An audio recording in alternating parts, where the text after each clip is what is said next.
সাদা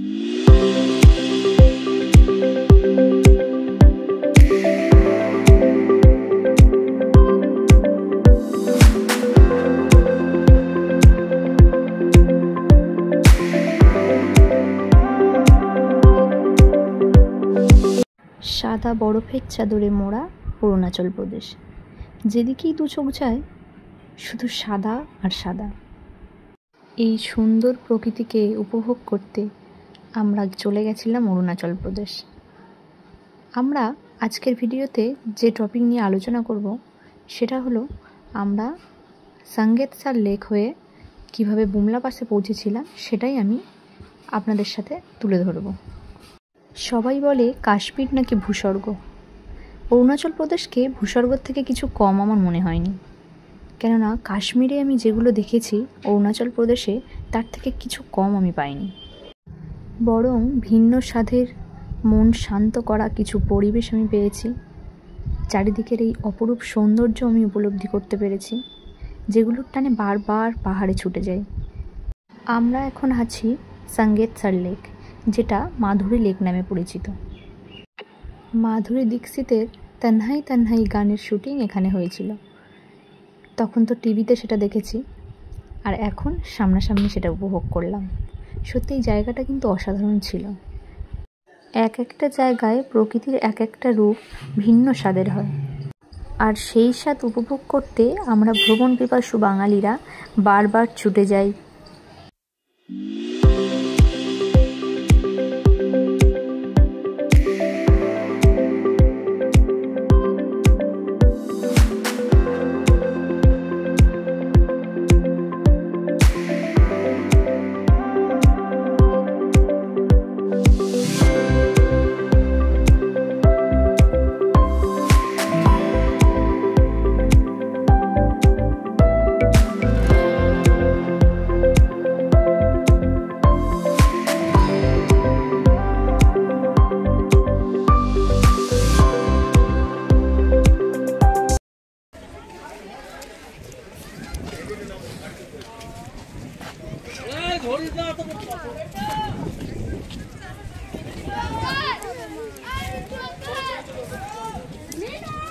যেতে যেতে দেখলাম পাহাড়ি এলাকার এই কুকুরগুলো দাঁড়িয়ে আছে। এদের গাটা পুরো লোমে ঢাকা। যেহেতু এরা পাহাড়ি এলাকায় থাকে, ওই জন্য এদের গায়ে লোমটা একটু বেশিই হয়। এদের গায়ের এই পশমগুলোই এদেরকে ঠান্ডার হাত থেকে একটু হলেও রক্ষা করে। নতুন কোনো একটা জায়গাতে গেলে সবাই আমরা ফটো তুলতেই ব্যস্ত হয়ে পড়ি। কেউ ফটো তুলছে, কেউ বা ভিডিও করছে। আসল সৌন্দর্যটা উপভোগ করতে একটু হলেও আমরা কম পারি এই ফটো তোলা আর ভিডিও করার চক্করে।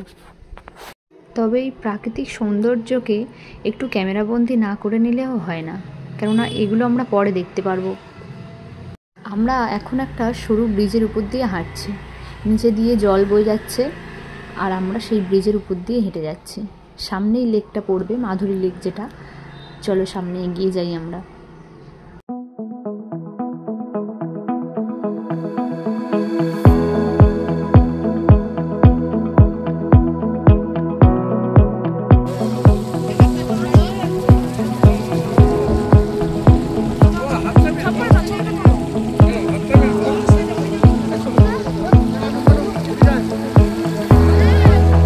মাধুরী লেকে কিছুটা সৌন্দর্য উপভোগ করে আমরা আবার রওনা দিলাম বুমলা পাসের উদ্দেশ্যে। 15,200 ফিট পরে একটা অসাধারণ জায়গা, যেটা উপভোগ করার জন্য আমরা অরুণাচল প্রদেশে এসেছি। যেহেতু ওর উচ্চতাটা অনেক বেশি, সঙ্গে আমাদের কিছু জিনিস ক্যারি করতে হবে, যাতে শ্বাস প্রশ্বাসে আমাদের কোনো প্রবলেম না হয়। আমরা সঙ্গে নিয়েছিলাম কিছুটা ক্লোরোমিট আর কর্পূর। যে কর্পূরটা আমরা সাধারণত ঠাকুর ঘরে ব্যবহার করে থাকি, ওই কর্পূরটাই নিয়ে গেছিলাম। কর্পূরের গন্ধটা বারবার নাকে দিয়ে শুকতে হবে, আর ক্লোরোমিনটা চিবাতে হবে। এইভাবেই আমরা গেছিলাম, আমাদের কোনো সমস্যা হয়নি। মানে আমাদের গ্রুপে যারা ছিল তাদের মোটামুটি কারোরই সেরকম সমস্যা হয়নি। তবে ওখানে গেলে কিন্তু সমস্যাটা হয়, বমি হতে পারে, মাথার যন্ত্রণা হতে পারে, আর শ্বাস প্রশ্বাসেরও প্রবলেম হতে পারে। দেখতে দেখতে আমরা বুমলা পাসের অনেক কাছাকাছি চলে এসেছি।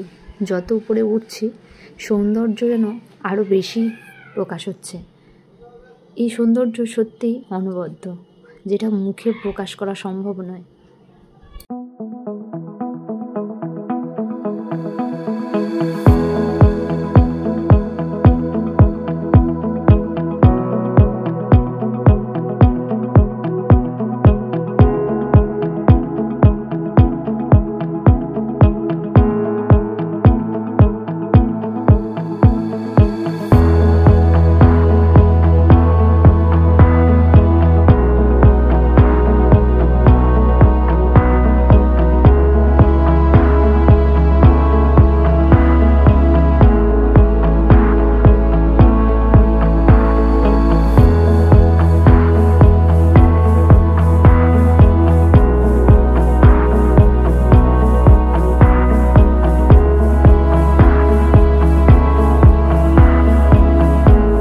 চারিদিকটা বরফের চাদরে মোড়া, আর তার মাঝখানে এই ছোট্ট ছোট্ট লেক।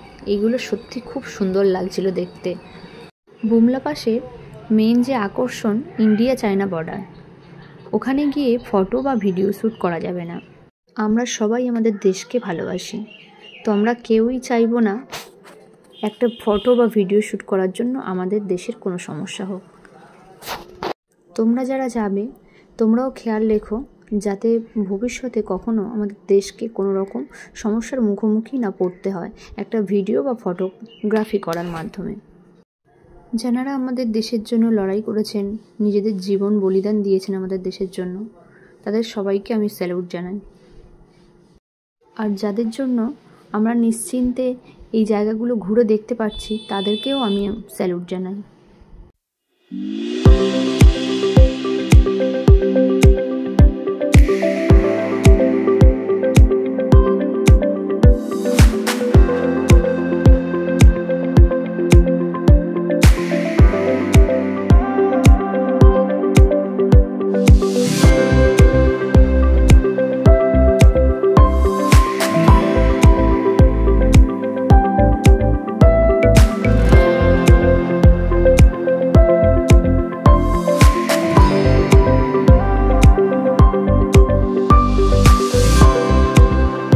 চারিদিকটা পুরো সাদা বরফের চাদরে মোড়া।